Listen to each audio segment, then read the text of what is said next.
오늘 본문은 어제 본문의 말씀을 한 번 더 되풀이하는 내용입니다. 17절 말씀에 유대인이 율법을 받았다. 율법을 가지고 있다. 그러나 율법을 가지고 있다는 것이 하나님의 의가 아니고 율법을 행하는 것이 하나님 앞에 의롭다. 그렇게 언급을 합니다.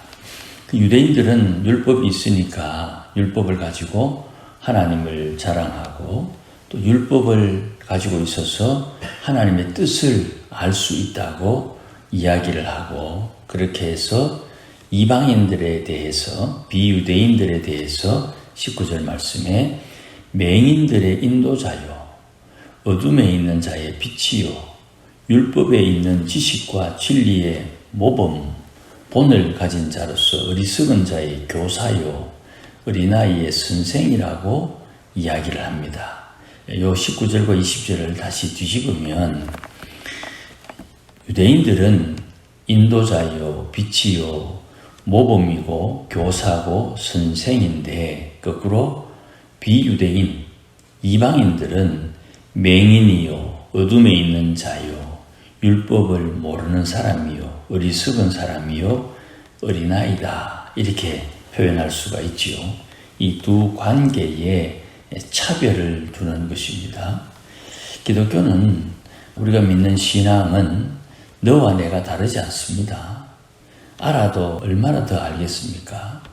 모르면 얼마나 모를 것 같습니까? 중요한 것은 누구든지 주님이 정하신 질서에 따라 순종하느냐, 순종하지 않느냐의 차이예요. 알고 모르고의 차이가 아닙니다. 아는 것은 행하기 위함이고, 아는 것은 가르치고 설득하기 위함이지, 알기 때문에 아는 자는 구원받는다. 이런 공식은 전혀 인정하지 않습니다. 이 말씀 그대로 하나님을 안다, 하나님의 뜻을 아는 율법을 가졌다, 이게 중요한 게 아니고, 율법이 있느냐? 그럼 율법을 지켜라. 이걸 지금 바울이 유대인들에게 말을 하고 있고, 또 비유대인들에게, 이방인들에게 율법이 있어도 율법을 지키지 않으면 하나님 앞에 버림받고, 율법이 없었으나 율법을 따라 주를 섬기면 그는 하나님에게 복을 받는다는 이야기를 계속 반복하는 거예요. 그러니 스스로 믿기로는 우리가 하나님을 알고 하나님의 뜻을 아는 율법을 가지고 있다. 이 이야기를 하면서 21절, 다른 사람을 가르치는 네가 어찌 네 자신을 가르치지 아니하느냐? 도둑질하지 말라고 선포하는 네가 도둑질하느냐? 이 도둑질하지 말라는 지식, 율법을 가지고 있어도 순종하지 아니하면 꽝이다, 이 말이죠. 18절 한번 다시 봅니다. 율법은 하나님의 뜻을 아는 방법입니다. 하나님의 뜻을 알고 지극히 선한 것을 분별한다. 율법을 통해서 지극히 선한 것이 무엇인지 분간하는 거예요. 율법을 지킴으로 구원을 받는 것이 아니고, 율법을 통해서 하나님의 뜻이 무엇인지를 깨닫는 하나님이 정한 방법이라는 뜻이에요. 그러니 우리가, 제가 계속 반복하는 말씀입니다. 우리가 이때까지 신앙생활 하면서 율법을 너무 무시했다, 이 말입니다. 율법을 통하지 않고 하나님의 뜻을 깨닫는다는 거예요. 전부 가짜입니다. 율법을 마음에 새기지 않고, 율법은 십계명이죠. 계명을 마음에 새기지 않으면 하나님의 뜻을 바로 알 수가 없어요. 소도 뒷걸음질 하다가 쥐 잡습니다. 그러나 소는 쥐 잡는 기계가 아니지요. 그러니까 기도 열심히 하면 하나님의 뜻을 깨달을 수 있습니다. 그러나 하나님의 뜻을 깨닫는 많은 방법 중에 기도가 사용되는 것이죠. 그러니 우리가 내 마음에 계명을 새기면, 마음에 비스게 주의 계명을 새기면 즉각 내게 허락하신 범위 안에서 하나님의 선하신 뜻을 깨달을 수가 있는 거예요. 언제나 하나님의 뜻을 깨달을 수 있는 거예요. 이게 율법의 고유한 기능입니다. 그런데 이걸 버리고 다른 걸로 하나님의 뜻을 찾으려고 하면 그 자체가 우상 숭배가 되는 거예요. 전 세계에 흩어져 있는 모든 기독교인들은 하나의 양심을 가져야 된다. 그 하나의 양심은 하나님의 계명을 통해서 가진다. 그러니 런던에 있는 예수 믿는 사람이나 미국에 있는 예수 믿는 사람이나 한국에 있는 예수 믿는 사람이나 인도에 있는 예수 믿는 사람이나 동일한 신앙의 양심의 고백은 하나님 외에 다른 신이 없다. 예수 외에 다른 구원자는 없다. 하나님을 기쁘시게 하는 뜻이 뭔지를 알아서 하나님을 기쁘시게 해야 된다. 믿음으로 구원을 받고 행함으로 구원받는 것이 아니다. 이런 고백은 예수 믿는 사람은 누구나 다 똑같은 고백을 해야 되는 거예요. 나는 다르게 해도 된다. 그런 건 없죠. 그 기준이 정해져 있단 말입니다. 그 기준, 그 지식을 가지고 만든 것이 양심이 되는 거예요. 도둑질하지 말라고 말하면서 도둑질한다. 간음하지 말라고 하면서 간음한다. 우상을 가지고 여긴다고 말하면서 신전 물건을 도둑질한다. 이 행실 자체가 하나님의 기준에 어긋나는 거죠. 계명에 어긋나는 거죠.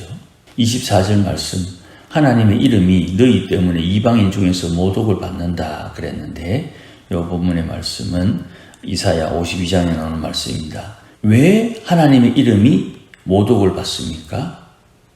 23절, 율법을 자랑하는 네가 율법을 범함으로 하나님을 욕되게 하거든요.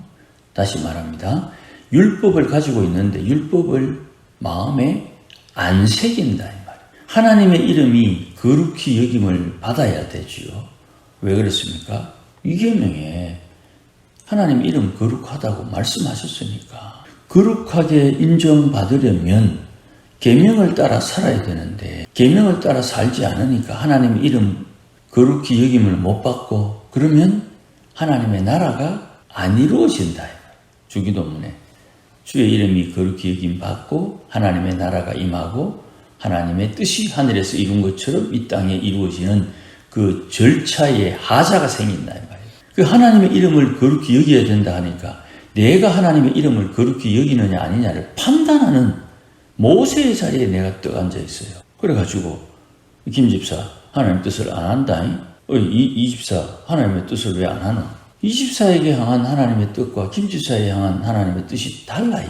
그거는 김 집사와 하나님, 이 집사와 하나님이 서로 관계해야 되는 것인데 내가 그것을 판단하는 자리에 떡 앉아가지고 니 왜 그거 안 하노? 이래 해야지. 이렇게 훈수를 두거나 정죄하면 안 됐다 이 말이죠. 근데 우리는 이런 짓거리를 굉장히 많이 했어요. 자기도 모르게. 이건 아닌데 말입니다. 25절에 네가 율법을 행하면 할례가 유익하지만 율법을 범하면 네 할례는 무할례가 된다. 구원의 취소까지는 아닌데 그와 버금가는 평가가 되는 것입니다. 율법을 받았다고 하는 이스라엘이 율법을 주신 하나님의 약속, 할례를 행하는 것, 자연스러운 일인데 율법을 받았는데 율법을 범하면 할례는 없는 무할례와 같이 취급을 받는다, 대접을 받는다는 거예요. 주님 말씀이 맞죠? 산산수훈에 대접받고 싶나? 그러면 대접을 해라. 하나님에게 대접을 받고 싶으면 하나님을 대접해라. 하나님을 대접하는 게 뭡니까? 계명을 지키는 거예요. 예수님을 사랑한다고 말하는 사람, 그 사랑을 증명해 봐라. 그래, 내가 사랑을 증명해 볼게. 주를 사랑합니다. 내 재산 내놓을게요. 아니다 이 말입니다. 주를 사랑하는 사람이 재산을 내놓을 수도 있지만 하나님은 재산 내놓는 그것으로 하나님 사랑을 인정하지 않는다는 거예요. 그러면 주님이 내가 주님 사랑한다는데 내 사랑을 어떻게 증명해야 됩니까? 계명을 지키라. 계명을 지키라. 예수님 말씀이에요. 요한복음에 예수님이 하신 말씀이에요.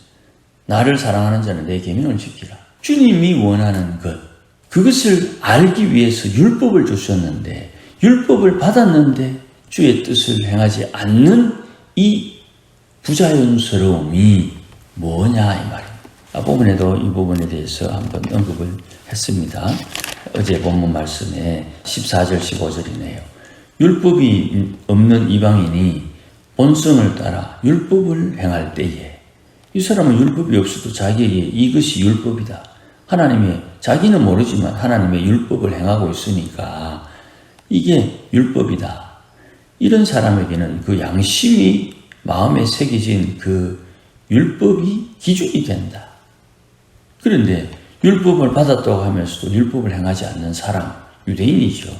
너희는 뭐냐? 이렇게 바울이 지적을 합니다. 그걸 다시 한 번 더 반복하는 거예요. 26절입니다. 무할례자가 율법의 규례를 지키면, 할례를 안 받았지만 율법을 지키면 그 무할례를 할례처럼 인정해 줘야 되는 게 아니냐. 당연하죠. 할례가 있고 없고의 문제가 아니고 율법을 지키느냐 안 지키냐의 문제예요. 이게 바뀌어져 가지고 내 율법이 있는데 하나님 아는데 이걸로 이제 다 해결하려고 한단 말입니다. 하나님을 알아도 화살이 날려오면 화살 맞아 죽을 수 있고요. 하나님을 알아도 총 맞으면 죽는 거예요. 물리법칙은 물리법칙대로 이루어지는 거예요. 그러면 27절에 본래 무할례자가 율법을 온전히 지키면 율법 조문과 할례를 가지고 율법을 범하는 너를 정죄하지 아니하겠느냐. 이 말씀은 참 유대인들이 들으면 기가 찰 노릇이지요. 하나님을 알아요. 율법을 가지고 있어요. 그런데 율법을 안 지키고 하나님 모르는 사람처럼 살 때 하나님을 몰랐던 사람이 하나님을 알고 하나님을 섬기는데 율법을 따라 섬기게 되면 출신성분 이방인이니까 하나님 앞에 하나님을 알고 하나님의 계명을 배워서 지킬 수 있게 된 것 자체가 감사해서 입을 다물고 있겠지만 하나님을 안다고 하면서도 율법 안 지키는 유대인들을 보고 속으로 아이고 유대인들이 저래가 없잖아. 그런 소리 안 하겠나 이 말이에요. 똑같은 말이죠. 예수 안 믿는 사람이 예수를 믿어요.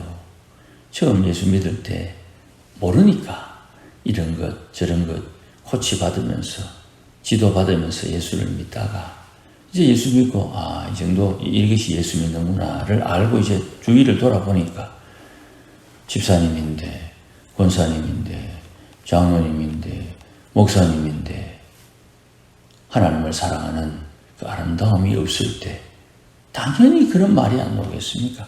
그런 말 하면 안 되지만 그런 말이 자연스럽게 안 나오겠습니까? 아유 집사님이 저래가 되나 나온다 이 말이죠. 그러면 이 모든 일들이 우리가 이미 다 이해를 했습니다. 대충 29절 한번 보십시다. 이면적 표면적이 아니고 이면적 밖에 드러난 것 아니고 속에 있는 것이 유대인이 유대인이고 할례는 마음에 한다. 마음에 영에 있고 율법 조문에 있지 아니한 것이다. 이게 오늘 본문의 결론이에요. 할례는 마음에 해야 된다. 육신에 행한 할례가 구원의 표가 아니고 마음에 한 할례가 구원의 표다. 내 마음에 하나님의 열매, 말씀의 열매, 성령의 열매를 맺어야 되는데 마음에 맺는 게 아니고 옷에 치장하려고 한다.